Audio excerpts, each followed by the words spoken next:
ఉంటుంది ఇప్పటికే. ఒకటి గుర్తుపెట్టుకో, ఏ మనుషుడి దగ్గరికి వెళ్ళినా, నువ్వు ఎక్కడికి వెళ్ళినా కానీ మంచి సాక్ష్యాన్ని నువ్వు సంపాదించుకోగలిగితే, మనుషులున్నా లేకపోయినా, సేవకుడు ఉన్నా లేకపోయినా, గుర్తుపెట్టుకో, సేవకుడు ఉన్నా లేకపోయినా, సంఘములో ఉన్నా సంఘము బయట ఉన్నా, ఎక్కడికి వెళ్ళినా మంచి సాక్ష్యం అనేది నువ్వు దేవుని దగ్గర సంపాదించుకోగలిగితే, యోబుని గురించే మాట్లాడబడుతుంది. ఏమని? నేను కుంటి వారికి కాలైపోయాను, గుడ్డి వారికి కన్నైపోయాను, అలాగనే బాధల్లో ఉన్న వారికి తండ్రిగా నేను మారిపోయాను. చదవండి ఆ మాట. యోబు గ్రంథము 29వ అధ్యాయం 11వ వాక్యం చదవండి ఒకసారి. నా సంగతి చెవిన పడిన ప్రతివాడు నన్ను అదృష్టవంతునిగా ఎంచెను. నేను కంటబడిన ప్రతివాడు నన్ను గూర్చి సాక్ష్యం ఇచ్చెను. ఏలయనగా మొర్రపెట్టిన దీనులను, తండ్రి లేని వారిని, సహాయము లేని వారిని నేను విడిపించాను. నశించుటకు సిద్ధమై ఉన్న వారి దీవెన నా మీదకి వచ్చెను. వెదవరాండ్ల హృదయమును సంతోషపెట్టి తిని, నేను నీతిని వస్త్రముగా ధరించుకొని ఉంటిని గనుక అది నన్ను ధరించెను. నా న్యాయ ప్రవర్తన నాకు వస్త్రమును. అందుకని చూడండి, గుడ్డి వారికి ఏమైపోయాడు? కన్నైపోయాడు. గుడ్డి వారికి నడిచే పాదమైపోయాడు. దరిద్రునికి తండ్రిగా నిలిచిపోయాడు యోబు. ఎటువంటి సాక్ష్యమో చూడండి. గుడ్డోడు ఉంటే, నిన్ను నేను తీసుకెళ్ళలేదు మందిరానికి, పోవయ్యా, నీ పనులు చూసుకోవయ్యా, నాకే వెళ్ళడానికి టైం లేదు అల్లా. కుంటోడు ఉంటే నువ్వు నడవలేవు, నువ్వు నాతో పాటు నడవలేవు, నేను నీతో పాటు నడవలేవు. నేను బయలుదేరానంటే ఎవరి గురించి ఆలోచించను, ముదురుగా వెళ్ళిపోతాను అనుకోవాలా. బాధల్లో ఉన్న వారికి నాకెందుకు, నీకు చెబుతున్న బాధలో చెప్పాల్సిన వాళ్ళు చెప్పుకో. నాకే ఇంటి నిండా ఒంటి నిండా బాధ, నేనే భరించలేకపోతున్నా, నాకెందుకు చెబుతున్నావని అనుకోవాలా. యోబు అనుకోలేదు కాబట్టి దేవుని దగ్గర మంచి సాక్ష్యము పొందాడు కాబట్టి, కోల్పోయిన దానికంటే, పోగొట్టుకున్న దానికంటే ఆఖరిలో ఉంటుంది యోబులో రెండింతల మేలు పొందుకొని ఉన్నాడు. కొట్టు చప్పట్ల గట్టిగా. పోగొట్టుకున్న దానికంటే రెండింతల ఆశీర్వాదం పొందుకొని ఉన్నాడు యోబు.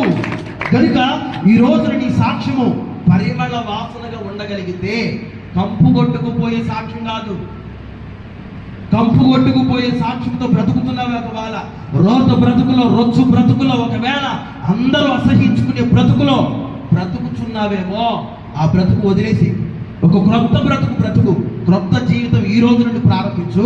ఖచ్చితముగా నా దేవుడు ఎక్కడికి వెళ్ళినా విజయము నీ సొంతం అవుతుంది. విజయోత్సవాలతో నా ప్రాణప్రియుడు నిన్ను ఊరేగింప చేయబోతూ ఉన్నాడు. హల్లెలూయా, హల్లెలూయా. ఊరేగించాలంటే ఏం చేయాలి? మొదటగా మంచి సాక్ష్యం. ఆడలు మాత్రం చెబుతారు, మగవాళ్ళకి ఏమైంది చెప్పొచ్చు, అందరూ చెప్పండి. మంచి సాక్ష్యం లేకపోతే ఏం లేదు, మోక్షం లేదంట. సాక్ష్యం లేకపోతే మోక్షం లేదంటారు పెద్దలు. అలాగనే నీకంటూ ఒక మంచి సాక్ష్యం ఉండగలిగితే పరలోకాన్ని సొంతం చేసుకుంటావు, పరలోకంలో నువ్వు అడుగు పెట్టేయగలుగుతావు. మరి రెండో దాంట్లోకి వెళ్ళిపోదామా వద్దా? గొట్టు చెప్పండి గట్టిగా. రెండవది, నిన్ను విజయోత్సవాలతో ఊరేగింపు చేయాలి అనుకుంటే రెండవ షరతు ఏంటో చూద్దాం. కొరింథీయులకు రాసిన మొదటి పత్రిక 15వ అధ్యాయము 57-58 వాక్యాలు. అయినను మన ప్రభువైన యేసు అందరూ తీశారా అందరూ? కొరింథీయులకు రాసిన మొదటి పత్రిక 15వ అధ్యాయము 57-58. ఆడవాళ్ళు మాత్రమే చదివేవాళ్ళు, మగవాళ్ళకి ఎవరు చదువు రాదా? పురుషులారా, మీకు ఎవరికి చదువు రాదా? మగవాళ్ళు జరగండి ఒక్కొక్కరు. అయినను మన ప్రభువైన యేసుక్రీస్తు మూలముగా మనకు జయము అనుగ్రహించుచున్న దేవునికి స్తోత్రము కలుగును గాక. కాగా నా ప్రియ సహోదరులారా, మీ ప్రయాసము ప్రభువునందు వ్యర్థము కాదని ఎరిగి స్థిరులను కదలని వారును ప్రభువు కార్యాభివృద్ధి యందు ఎప్పటికీ ఆసక్తులై ఉండు. కొట్టు చప్పట్ల గట్టిగా ప్రభువుకి గట్టి కొట్టు. రెండవదిగా ఆయన నిన్ను విజయోత్సవాలతో ఊరేగించాలి అనుకుంటే మొదటగా ఏమని చెప్పాను? మంచి సాక్ష్యం సంపాదించుకోగలిగితే సేవకుడి దగ్గరైనా, సంఘము దగ్గరైనా, విశ్వాసుల దగ్గరైనా, సమాజంలోనైనా, ఫ్యాక్టరీల కాడైనా, కంపెనీల కాడైనా, ఎక్కడికి వెళ్ళినా ఫలానోడు చాలా భక్తి కలిగిన వాడు, ఫలానా వారు చాలా భక్తి కలిగిన వారు, ఎక్కువ తక్కువ మాటలు మాట్లాడరు, సమాధానకరంగా ఉంటారు, సమాధానకరంగా మాట్లాడతారు, ఎవరిని బాధ పెట్టరు అనేటట్లుగా మంచి సాక్ష్యం సంపాదించుకుంటే ఆయనే నిన్ను విజయోత్సవాలతో ఊరేగిస్తాడు. రెండవదిగా ప్రభువు స్తుతింపబడును గాక అని చెప్పేసేసి ఇక్కడ రాయబడిన మాట చూడగలిగితే మన ప్రభువైన యేసుక్రీస్తు మూలముగా మనకు జయము అనుగ్రహించుతున్న దేవునికి స్తోత్రము కలుగును గాక అని చెప్పి, కాగా నా ప్రియ సహోదరులారా, మీ ప్రయాసము ప్రభువునందు వ్యర్థము కాదని ఎరిగి స్థిరులను కదలని వారును ప్రభు యొక్క కార్యాభివృద్ధి యందు ఎప్పటికీ మీరు ఆసక్తులై ఉండండి. ఆయన నీకు జయమునివ్వాలని కోరుకుంటున్నాడు, నీవు జయమునివ్వాలని ఆయన స్తుతిస్తున్నాడు. ఊరేగించబడాలని కోరుకోవడం తప్పు కాదు, కానీ ఊరేగించబడని ఆశపడ్డావు చూడు, నీవు ఆశపడిన నీతో ప్రభు అంటాడు, ఎప్పటికైనా ప్రభు సన్నిధిలో నువ్వు పడుతున్న ప్రయాస, ప్రభు కోసం నువ్వు పడుతున్న ప్రయాస వ్యర్థము కాదని ఎరిగి స్థిరునిగాను కదలని వానిగాను నీవు నిలబడి దేవుని యొక్క కార్యముల మీద ఆసక్తి కలిగి ఉంటే అప్పుడు ఆయన ఏం చేస్తాడు? ఉన్నత శిఖరాలు ఎక్కించగలుగుతాడు, విజయోత్సవాలతో ఊరేగించగలుగుతాడు, విజయోత్సవాలతో ఊరేగించగలుగుతాడు. హల్లెలూయా. దేవుని మందిరం అంటే ఎంతమందికి ఆసక్తి ఉంది? నేను వచ్చా, ఎన్ని గంటలకు వచ్చా? 5:30 వచ్చా. 5:30 రాగానే గోపాల్ వచ్చాడు, బస్ స్టాండ్ లో తీసుకొచ్చి ఇక్కడ పెట్టాడు, చక్కగా ఉన్నా. అడిగా, ఎవరైనా వచ్చి మందిరం ఊడ్చారా పైన అంటే, దేవుని మహాకృపను బట్టి ఎవరు రాలేదన్నా అని చెప్పి, ఎవరు రాలేదన్నా అనగానే నేను అనుకున్నాను, ఒకవేళ ఆదివారం కదా, మొక్కలు ఉడకాలిగా, అవునా కదా? ఆడవాళ్ళేమో మొక్కలు ఉడకాలి, మగవాళ్ళేమో మొక్కలు లేవాలి కదా. పాపం మందిరం ఎందుకు? ఆరాధన తయారీ కావచ్చున, చిన్నగా వచ్చి ఉంటారుగా, పాస్టర్ గారు తిరుపతి నుంచి వస్తారు, ఎవరో ఒకరు వస్తారు, వచ్చినోడు వాక్యం చెప్తారు, మనం వస్తాము, వాక్యం వింటాము, వెళ్ళిపోతాము అన్నట్లుగా మీరు ఉన్నారు అంటే, ఇలాగే మీరు జీవిస్తే మిమ్మల్ని యేసయ్య విజయోత్సవాలతో ఎలా ఊరేగిస్తాడు? నీకే అంత తెలివితేటలుంటే నిన్ను సృష్టించిన జగన్నాటక సూత్రధారికి ఎన్ని తెలివితేటలు ఉండాలి? ఇప్పుడు చెప్పు. కాదు, నీకే ఆఫ్టర్ నిన్ను కలుగు చేసి, నీకు ఉద్యోగాన్ని ఇచ్చి, నీకు భవిష్యత్తునిచ్చి, మంచి తలాంతునిచ్చి, మంచి సంపాదనిచ్చి, అన్ని విషయాల్లో నీకు తోడుగా ఉండి అడిగిందల్లా ప్రభు ఇస్తుందంటే నీవు ఆర్చుకొని తీర్చుకొని అమ్మా తగునా అని బయలుదేరి వస్తే ఇక్కడ అన్ని రెడీ చేసి కుర్చీలు వేస్తారు, మ్యాట్లు వేస్తారు, అన్ని వేస్తారు, తిరగడానికి ఫ్యాన్ వేస్తారు, వెలగడానికి లైట్లు వేస్తారు, మాట్లాడడానికి బైకులు పెడతారు, అన్ని బాగానే ఉంటాయి. అన్ని అయిపోయిన తర్వాత అయిపోయింది కదా, ప్రార్థన చేసుకుని వెళ్ళిపోయింది. నీ పని నువ్వు చేసుకొని వెళ్ళిపోతున్నావే, నిన్ను మరి ప్రభు తీసుకొని వచ్చి ఎలా ఊరేగిస్తాడు? మరి గుర్తుపెట్టుకో, ఈ రోజైనా దేవుని మందిరంలో చిన్న మ్యాట్ నేను మడతేసినా నా ప్రయాస ప్రభు చూస్తున్నాడు, నా ప్రయాస ప్రభు చూడాలి, నా మనసు ప్రభుకు తెలుసు. ఒక కుర్చీ తీసి ఆడ పెట్టినా నేను ప్రభు కోసం పెడుతున్నాను, మ్యాట్ మడతేసిన ప్రభు కోసం మడతేస్తున్నాను, మందిరం ఊడ్చిన ప్రభు కోసమే, ప్రభు మందిరం అని నేను శుభ్రం చేస్తున్నానని ఒకవేళ మనసులో అలాగుండి నీవు ఏది చేసినా నీ ప్రయాస ప్రభునందు వ్యర్థము కాదని ఎరగగలిగితే ఒక రోజున గొప్ప ప్రతిఫలమును అనుభవించబోతున్నావు. గొప్ప ప్రతిఫలం ఖచ్చితంగా ఖచ్చితంగా అనుభవిస్తావు. మనుషుల కోసం నువ్వు చెయ్యక్కర్లా. మనుషులు చూడాలని, మనుషులు చెప్పుకోవాలని, మనుషులు పొగడాలని, మనుషులు అడగాలని, మనుషులు ఫోన్ చేయాలని, మనుషులు రమ్మనాలని మనుషుల కోసం ఎదురు చూడబాకు. దేవుడు వస్తాడు. ఆయన వచ్చేసరికి నేను అన్ని సిద్ధపరచాలి. ఆయన వచ్చేసరికి నేను అన్ని ఏర్పాట్లు పూర్తయిపోవాలి. అన్ని ఏర్పాట్లు పూర్తయిపోయి చక్కగా నేను ప్రార్థనా పూర్వకంగా ఉంటే ప్రియుడు వస్తాడు. వచ్చిన ప్రియుడు నన్ను అడుగుతాడు, నాతో మాట్లాడతాడు. మాట్లాడిన తరువాత నన్ను గాడిద పిల్ల మీదకి ఎక్కిస్తాడు. తనతో పాటు ఊరేగించగలుగుతాడు. తనతో పాటు నన్ను కూడా కనపరుస్తాడు. హల్లెలూయా. ఒక విధంగా గాడిద పిల్ల దగ్గరికి వెళ్ళి ఇంటర్వ్యూ చేద్దాం. అసలు గాడిద పిల్ల నీకు అంత స్టేటస్ రావడానికి గల కారణం ఏంటి? నువ్వు ఏడో మూల ఉన్న దానివి, ఏదో ఒక ఇంట్లో ఉన్న దానివి, నీకు అంత స్టేటస్. గాడిద పిల్ల గుర్రం ఎక్కల, ఆయన గుర్రం ఎక్కితే గర్వం అనేవాళ్ళేమో. ఏది ఎక్కల, కండల బలం, అండబలం, కండబలం అని బలం కలిగి దాని మీద ఎక్కాడు అనేవాళ్ళేమో. అందుకనే గుర్రం ఎక్కకుండా, ఏదికి ఎక్కకుండా దేని మీదకి ఎక్కాడు తెలుసా? గాడిద పిల్ల. గాడిద పిల్ల దేనికి సాదృశ్యమో తెలుసా? దీనత్వానికి సాదృశ్యంగా ఉంది, సాత్వికానికి సాదృశ్యంగా ఉంది. ఎవరైతే సాత్వికంగా కనబడతారో, ఎవరైతే దీనత్వంగా కనబడతారో, ఎవరైతే పరిచర్యలో దీనుడిగా మార్చబడతారో వారిని ప్రభు తీసుకోగలుగుతాడు. తీసుకున్న దేవుడు వాడుకోవడం మొదలు పెడతాడు. వాడుకున్న దేవుడు ఘనతాస్పదంగా చేయగలుగుతాడు, ఘనతాస్పదంగా ఉంచగలుగుతాడు. ఎక్కడికి వెళ్ళినా ఘనతని సొంతం అవ్వగలుగుతాది. హల్లెలూయా. గట్టిగా చెప్పు. నన్ను గణపరచాలి ప్రభు అన్న వాళ్ళందరూ వెళ్ళి చెప్పండి. దోక లేకుండా చెప్పండి, ఇబ్బంది లేదు. ఖచ్చితంగా నువ్వు అడిగిన దాన్ని బట్టి దేవుడు నేను గణపరుస్తాడు. అంతేకా ఈ రోజు నుంచి నీ ఘనత నీ సొంతం అయిపోతుంది. ఒకటి మాత్రం గుర్తు పెట్టుకో, గణపరచాలని కోరుకుంటున్నావే, దానికంటే ముందు నువ్వేం చేయాలి తెలుసా? ఆయన యొక్క సన్నిధి మీద, ఆయన మీద ప్రయాసపడటం మానివేయకూడదు, కష్టపడటం మానివేయకూడదు, పరిచర్య చేయటం మానివేయకూడదు, సహకరించడం మానివేయకూడదు. అది ఎప్పుడైనా, ఎక్కడైనా, ఏదైనా ప్రభువు కోసం అంటే నేను ముందుంటాను. ప్రభువు కోసం అంటే నేను బయలుదేరతాను ముందుకు. నన్ను తీసుకుని వెళ్ళండి. ఎక్కడ పరిచర్య జరుగుతుందా నన్ను తీసుకుని వెళ్ళండి, నేను వస్తా.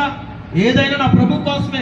ఆయన నా కోసం ప్రాణం వదిలేస్తే ఆయన కోసం నా ప్రాణాన్ని కాపాడుకుంటానా?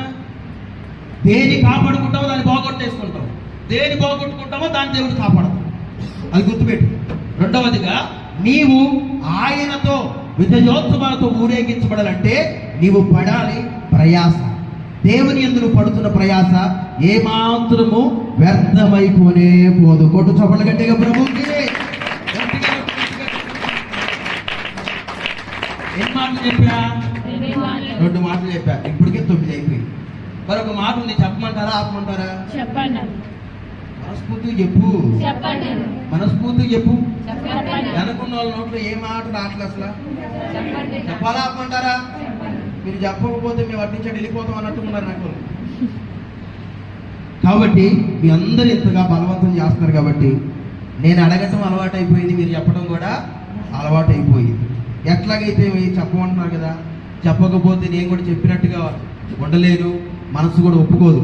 బస్సులో పోతున్నా ఒక మాట చెప్పలేదే, 2 మాటలే చెప్పానే. తండ్రి కుమారుల్ని పరిచయం చేసే పరిశుద్ధాత్మ దేవుడు వదిలేయలేదు మన దగ్గరికి అని ఒక బాధ నా దగ్గర ఉంది. ఎందుకు నేను బాధపడాలి? నీవు కూడా అయ్యో 2 మాటలే విన్నానే, అప్పటికే 9 అయిపోయింది. ఇంట్లోనేమో 9 గంటల 10 నిమిషాల కల్లా వచ్చేస్తానని చెప్పాను, పాస్టర్ గారు ఏమో 9 అయిపోయినా వదిలిపెట్టలేదు అని నువ్వు బాధపడటం ఎందుకు? నేను బాధపడటం ఎందుకు? ఎవరు బాధపడినా మన ప్రభు బాధపడకుండా ఉండాలి అని అంటే 3వ మాట ఖచ్చితంగా చెప్పాల్సింది. అదే నేను ఒక్కలను చూడండి, ఎంత ఆసక్తితో చూడండి. మీ ఆసక్తి చాలా బాగుంది. 3వ మాట చెప్పేస్తాయి. మార్కు శుభవర్తమానం 11వ అధ్యాయం 7వ వాక్యం చదవమ్మ త్వరగా. వారు ఆ, ఆ గాడిద పిల్లను యేసునొద్దకు తోలుకొని వచ్చి తమ బట్టలు దానిపై వేయగా ఆయన దాని మీద కూర్చుండెను. అనేకులు తమ బట్టలను దారి పొడుగునను పరిచిరి. దారి పొడుగున బట్టలు పరిచారు. కొందరు ఆ. తాము పొలంలో నరికిన కొమ్మలను పరిచిరి. పొలంలో నరికిన కొమ్మలను పరిచారు. మరియు ముందు వెలుచుండిన వారును ఆ. వెనుక వచ్చుచుండిన వారును ఆ. జయము ఆ. ప్రభు పేరిట వచ్చువాడు స్తుతింపబడును గాక. ముందు వెళుతున్న వారు వెనక వస్తున్న వారు అందరూ కూడా ఏమనన్నారు? జయము జయము ప్రభు పేరిట వచ్చువాడు స్తుతింపబడును ప్రభు గాక. పేరట వచ్చువాడు స్తుతింపబడును గాక. స్తుతింపబడును గాక. వచ్చుచున్న మన తండ్రి అయిన దావీదు రాజ్యము ఆ. స్తుతింపబడును గాక. స్తుతింపబడును గాక. సర్వోన్నతమైన స్థలములలో జయము సర్వోన్నతమైన స్థలములలో జయము అని కేకలు వేయుచుండిరి. జయము అని కేకలు వేయుచుండిరి. వేయుచుండిరి. చప్పట్లు కొట్టి ప్రభు నామని కనపడుతు. గట్టి కొట్టు. హల్లెలూయా, హల్లెలూయా. మొదటిగా ఏమని చెప్పా? విజయోత్సవాలతో ఊరేగించబడాలి అని అంటే మంచి సాక్ష్యము కలగాలి. అందరుగా చెప్పొచ్చుగా. మంచి సాక్ష్యము. మంచి సాక్ష్యం సంపాదిస్తే ఈ రోజు నుంచి ఊరేగిస్తాడు. అది సంగతి. ఈ రోజు నుంచి నేను ఊరేగించగలుగుతాడు. ఆమేన్. ముఖ్యంగా ముఖ్యంగా ఉండవచ్చు. హల్లెలూయా. రెండవదిగా విజయోత్సవాలతో ఊరేగించాలంటే రెండవదిగా ఏం చేయాలి? ఆయన మీద ప్రయాస ప్రభు యందు నీవు ప్రయాస. ప్రయాస పడగలగాలి. ఏంటి ప్రయాస? దేవుని మందిరమును కాచుకోవటం, శుభ్రపరుచుకోవటం, సిద్ధపరుచుకోవటం. ప్రతి ఆదివారం అయినా, ప్రతి ఏ కూటమైనా, లేకపోతే గుడ్ ఫ్రైడే అయినా, ఈస్టర్ అయినా మానకుండా రావటమే ప్రభు నందు నువ్వు పడుతున్న ప్రయాస. ఆటోలు లేవయ్యా, చేతిలో చిల్లిగవ్వ లేదయ్యా అని కుంటి సాగు చెప్పొద్దు. చిల్లిగవ్వ లేనప్పుడు ప్రభు పాదాలు పట్టుకో. వచ్చే ఆదివారం వస్తుందయ్యా, అప్పుడప్పుడు ఖర్చులకి ఇస్తారు కదా, అవన్నీ లోపల వేసుకోకుండా అకౌంట్లో దాన్ని కొంచెం దాచుకొని రేపు ఆదివారం ఎట్లాగైనా మందిరం మానకుండా వెళ్ళాలని వెంటనే సిద్ధపరచుకున్నావు అనుకో, దానితో మందిరానికి రాగలుగుతావు. కాబట్టి ఒక కార్యము, దేవుని యొక్క కార్యముల మీద నువ్వు ఆసక్తిగా ఉండగలిగితే అప్పుడు నిన్ను ఆయన విజయోత్సవాలతో ఊరేగించగలుగుతాడు. ముచ్చటగా మూడవదిగా మీతో మాట్లాడవలసినటువంటి మాట ఏమిటయ్యారంటే, ఆయన్ని గాడిద పిల్ల మీద ఎక్కించి ఇక బయలుదేరు ప్రభువా అని ఆయన బయలుదేరుతూ ఉన్నాడు. బయలుదేరుతున్నప్పుడు ముందు కొందరు ఉన్నారట, ఆయన వెనక కొందరు ఉన్నారట. వారందరూ కలిసి ముక్త కంఠముతో జయధ్వనులతో ఏ ధ్వని వినిపిస్తున్నారు అంటే, ప్రభువు పేరట వచ్చు రాజు స్తుతింపబడును గాక. అందరూ చెప్పండి, స్తుతింపబడును గాక. స్తుతింపబడును గాక అని ఒకే కేక వినబడిందంట. ఆ కేకల ధ్వని ఎలాగుంది అంటే, పరలోకమున్నటువంటి తండ్రి ఉన్నాడు కదా, యేసుక్రీస్తు ప్రభుల వారు ప్రభువు పేరట వచ్చాడు, తండ్రి పేరట వచ్చాడు. వచ్చాడని చెప్పేసి ఇదిగో భూమి మీద ఉన్న ప్రజలందరికీ సమాధానం కలగబోతుంది. ఇక భూమి మీద దేవుని మహిమ చూడబోతున్నాము. భూమి మీదకి దేవుని మహిమ రాబోతుంది. రాజు మన మధ్యలోనికి బయలుదేరాడు. గాడిద పిల్ల మీదకి ఆసీనుడయ్యాడు. గాడిద పిల్ల మీద ఎక్కి మన ప్రాంతంలోనికి రాబోతున్నాడు, మన ఇంటికి రాబోతున్నాడు అని చెప్పేసి వాళ్ళందరూ మౌనంగా ఉండలా. మౌనంగా ఉండడానికి ఇష్టపడాల. వాళ్ళొక పండుగగా చెట్లను నరికి, చెట్ల కొమ్మలు నరికి దారి పొడుగును పరుచుకుంటా వస్తున్నారట. అలాగనే కొంతమంది బట్టలు పరుచుకుంటా వస్తున్నారట. అమ్మో, గాడిద పిల్ల, ఈ గాడిద పిల్లకి చిన్న గాయం కూడా తగలకూడదు. ఒకవేళ కాలు జారి కింద పడితే ప్రభు కూడా ఏమైపోతాడు? పడిపోతాడు. ఒకవేళ కాలు నొప్పి వచ్చేసేసి ఒకవేళ గాడిద పిల్లకి బాధ కలిగిందనుకో, నీరసిల్లిపోయిందనుకో, ప్రభు కూడా పడిపోతాడు. కాబట్టి ప్రభు ఏమాత్రము కూడా ఇలాగ ఒరిగిపోకుండా ఈ గాడిద సాఫ్ట్ గా నడవాలి అంటే, స్లోగా నడుచుకుంటూ రావాలి అంటే, మన గ్రామంలోనికి వచ్చేంత వరకు మనము స్తోత్ర ధ్వని ఆపకూడదు, స్తుతి ధ్వని ఆపకూడదు. మనం స్తోత్రములు చెబుతూనే ఉండాలి. గాడిద పిల్ల ముందుకు నడుస్తూనే ఉండాలి. శక్తినంతా కూడగట్టి స్తోత్రం చెబుదామని వాళ్ళందరూ స్తోత్రం చెప్పారు. ఇప్పుడు నేను చెప్పమనాల స్తోత్రం హల్లెలూయా అని చెప్పు. ఇలా చెబితే ఆ రోజు గాడిద ముందుకు నడిచేది కాదు. గాడిద పిల్ల ఇలా చెబితే చాలమ్మా నేను చూశానని చెప్పేసి వెనక్కి తిరిగి వెళ్ళిపోయేది. శక్తినంతా కూడగడి చెప్పు హల్లెలూయా.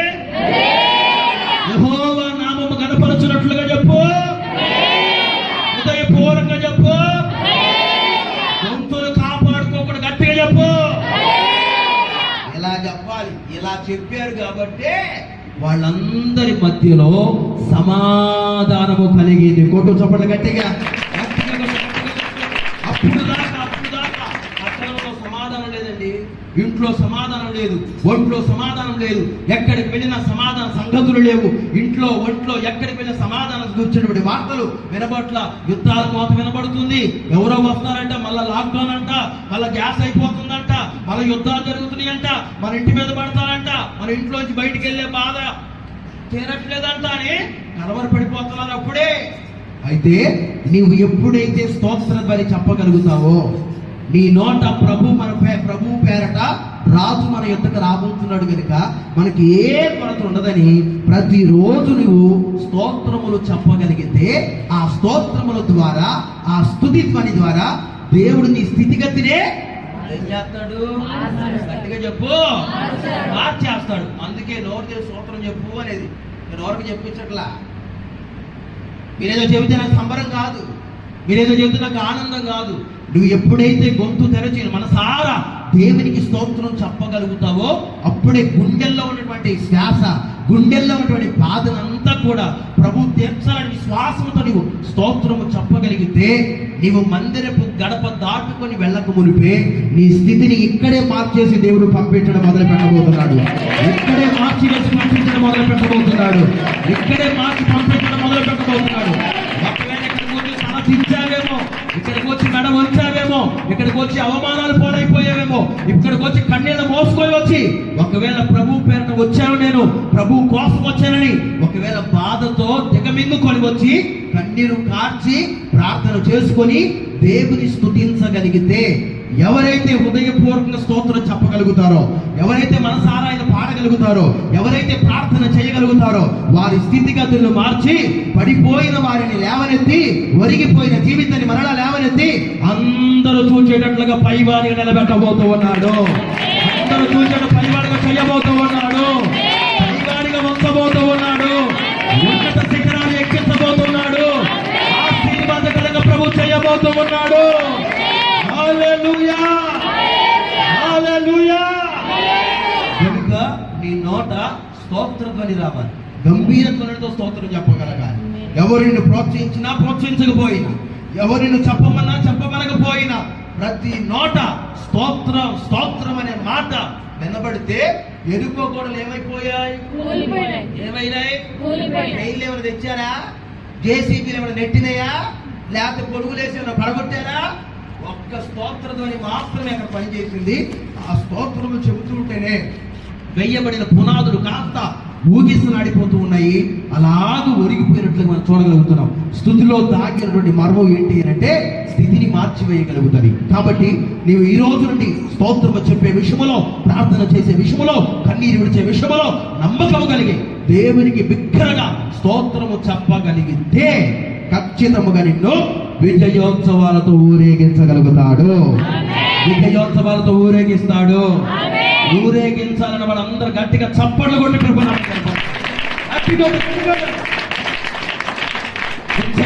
కోరుకున్నట్లుగా నాగేశయ్య నిన్ను, నన్ను, మనందరినీ విజయోత్సవాలతో ఊరేగించునుగాక. ఘనతాస్పదంగా ప్రభు చేయునుగాక. ఉన్నత శిఖరాలు ఎక్కించునుగాక. అవమానించిన వారి ఎంత అభిమానించడంగా ప్రభు చేయునుగాక. అనేకలు ప్రజలు చూచడంగా ప్రభు చేయునుగాక. ముచ్చటగా ఇప్పుడు మాటలు చెప్పా. మొదటి మాట ఏమని చెప్పా? మంచి సాక్ష్యం కలిగితే నేను ఊరేగిస్తాను. రెండోది ఏమని చెప్పాను? ప్రభునందు నువ్వు ప్రయాసపడగలిగితే నేను విజయోత్సవాలతో ఊరేగించగలుగుతాడు. మూడోది ఏమని చెప్పాను? నీ నోట ఏముండాలి? నువ్వు పొద్దున్నే సావాలి. నువ్వు సత్తే పేడ ఎరిగిపోయింది అనే మాటలు రాదు. కొందరు అంటారు, నువ్వు నీ చూస్తుంటేనే నాకు ఏమొస్తుంది, ఏదో వస్తుందంట.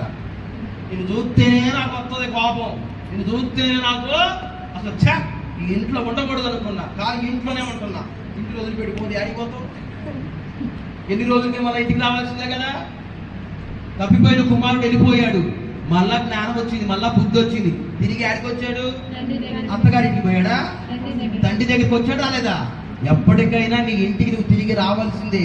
కాబట్టి ఖచ్చితముగా నా దేవుడు నిన్ను విజయోత్సవాలతో ఊరేగించాలనుకుంటే ఈ 3 కార్యాలు ఎవరి హృదయాలలో అయితే చేయగలుగుతారో, ఎవరి మనసులో అయితే ఉండగలుగుతుందో నిశ్చయముగా ఖచ్చితముగా నా ప్రియుడు నిన్ను ఈ రోజు నుండి ఊరేగించడం మొదలు పెట్టబోతున్నాడు. ఘనతాస్పదంగా ప్రభు చేయబోతూ ఉన్నాడు. ఘనతాస్పదంగా ప్రభు చేయబోతూ ఉన్నాడు. మాటలన్నీ మీ వినికిడిలో నా యేసయ్య నీరు కట్టి ఫలింపజేసి ఫలభరితంగా మార్చునుగాక. తలవంచండి, ప్రార్థన చేసుకుందాం. మోకాళ్ళ నొప్పులు లేని వాళ్ళు అందరూ కూడా మోకాళ్ళ దగ్గర